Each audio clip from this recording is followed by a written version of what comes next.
네, 이 정도의 강진은 당연히 주변 나라에도 영향을 줄 수가 있겠죠. 일본과 중국 등 주변 국가들도 지금은 쓰나미 경보를 해제하긴 했지만 비상인 모습이었습니다.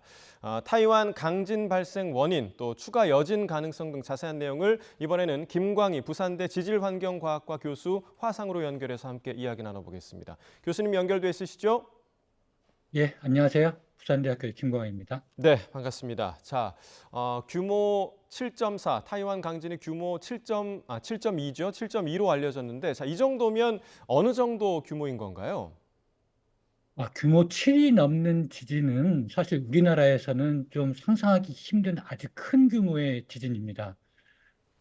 우리가 가장 최근에 경험했었던 지진이 2016년 9월에 경주에서 발생한 규모 5.8의 지진이었거든요. 예, 그러니까 그때를 생각해 보시면 어림짐작하실 수 있을 것 같은데 이렇게 규모 5 정도, 규모 5에서 6 사이의 지진이 발생하면 이걸 우리가 중규모의 지진이라고 불러요. 예, 우리나라에서 발생한 지진 중에서는 상당히 큰 지진이었지만 이게 중규모의 지진이라고 부르고 그때 뭐 그 피해 지역이 아주 넓지는 않고 지진이 발생한 그 지역에서 한정돼서 지진이 발생하는 게 보통이고요. 그리고 이제 그거보다 조금 더 커서 규모가 6이 넘어가고 7 사이라 그러면 이거 우리가 보통 강한 지진이라고 부르는데 예, 이 정도 규모 지진이 되면 금방에 그 부근 한 100여 킬로미터에서 그 지진 피해가 발생하기 시작하고 예, 그 지진 피해도 좀 큰 피해들이 발생하는 게 일반적이죠. 근데 네, 오늘 발생한 지진이 규모 7.2, 7.4 이렇게 얘기하고 있으니까 이 정도 지진이면 우리가 이제 주요 지진이라고 이렇게 부르고요. 이 정도 되면은 뭐 어떤 한 지점에서 지진이 발생하는 것은 별 의미가 없고요. 상당히 넓은 지역에 걸쳐서 큰 단층이 찢어지면서 지진이 발생했다라고 생각하시면 될 것 같고, 제가 뭐 여러분들한테 말씀드릴 수 있는 거는 뭐, 이번 지진으로 인해서 찢어진 단층의 크기가 한, 한 1,400제곱킬로미터 정도 될 것 같아요. 예, 길이로 따진다 그러면 아마 여의도에서 한 평택이나 오산 이 예, 정도 예. 거리까지가 한꺼번에 찢어졌다. 이렇게 이해하시면 될 것 같습니다. 예. 자, 그러면 보통 이제 규모 7 이상의 지진이 나게 되면 어떤 피해가 발생하는 건가요? 어느 정도의 피해가 발생합니까? 규모 7 이상의 지진, 뭐, 의외로 뭐 규모 7 정도의 지진이 자주 발생하는 것은 아니지만 전 세계적으로 볼 때 1년에 여러 번 이런 지진들이 발생을 합니다. 그리고 예, 이런 지진들이 발생하면 뭐 우리가 그냥 느끼는 정도, 이게 뭐 건물이 흔들리고 벽에 금이 가는 정도로 끝나는 게 아니라 큰 건물들이 무너지고 그리고 이제 단층 건물들도 많이 무너지는 현상들이 발생하고요. 예, 그리고 그 피해 규모가 어떤 일정 아주 좁은 지역에 한정되지 않고 많은 경우에 보면은 그 거리 한 100km 정도까지도 큰 피해가 발생하는 게 보통이에요.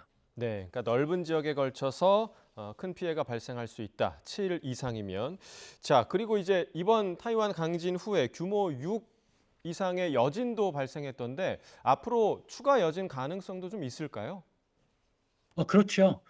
이렇게 큰 규모의 지진들이 발생하면 일반적으로 작은 지진들이 많이 따라옵니다. 예. 이번에 발생한 지진이 본진이 규모 7.2, 7.4 정도 됐다 그러면 규모 6.5 정도의 여진이 발생하는 건 아주 일반적인 현상이라고 봐야 되는 거고요.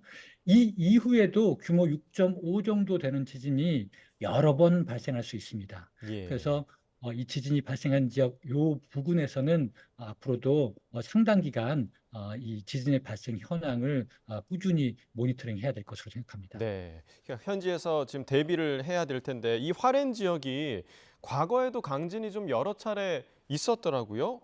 비교적 좀 지진이 잦은 곳인가요?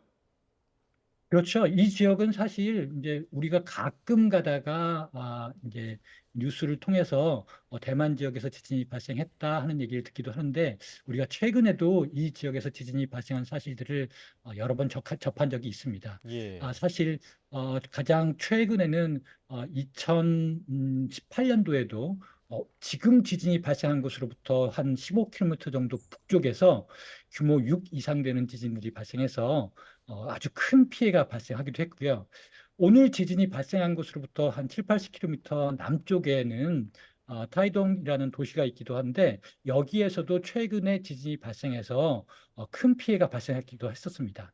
네. 그리고 그거보다 조금 더 과거로 올라가면 1960년대에는 이곳에서 그 표면파 규모로 환산했을 때 규모가 한 8 정도 되는 아주 큰 지진이 발생하기도 했었어요. 그래서 이 지역에서는 뭐 예전에도 지진이 많이 발생했었고 최근에도 지진이 꾸준히 발생하고 있는 규모 7, 8 되는 지진들이 발생하는 지역이다. 이렇게 알고 계시면 될 것 같습니다. 예. 그러면 이게 지질학적으로 어떤 곳이길래 이렇게 자주 지진이 발생을 하는 겁니까?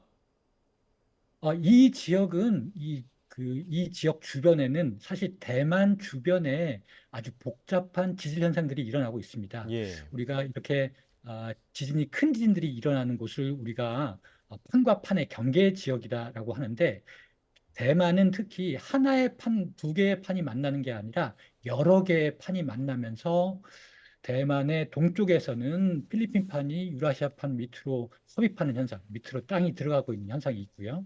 또 남쪽에서는 그 남중국해판이 필리핀판 밑으로 들어가는 현상들이 벌어지고 있습니다. 그리고 그 사이에 해당하는 요 대만 섬에서는 판과 판이 만나서 어느 판이 어느 판 밑으로 들어가는 현상이라기보다는 판과 판이 만나서 이 땅이 점점 더 위로 올라가는 그런 현상들이 일어나고 있어서 예. 대만섬 안에는 고도 한 4,000m 되는 이렇게 높은 산이 만들어지고 있고요. 예. 그런 현상들이 일어나면서 지금 보고 계시는 오늘 우리가 경험한 이런 큰 지진들이 자주 발생하고 있다. 이렇게 이해하시면 될 것 같습니다. 네, 마지막으로 한 가지만 더 질문을 좀 드리겠는데요. 일본과 중국의 이 쓰나미 경보가 해제됐다가 발령됐다가 지금 해제가 된 상황인데 우리나라에는 영향이 없는 거죠? 어떻게 보십니까? 일단 이렇게 그 큰 지진이 발생하고 그 지진이 해저에서 발생하고 해저면을 파열시키면 지진 해일이 발생할 수 있습니다. 예. 그런데 오늘 발생한 지진 같은 경우에는 그 지진이 발생하면 거기서 이제 지진 해일이 물론 발생할 수 있고요.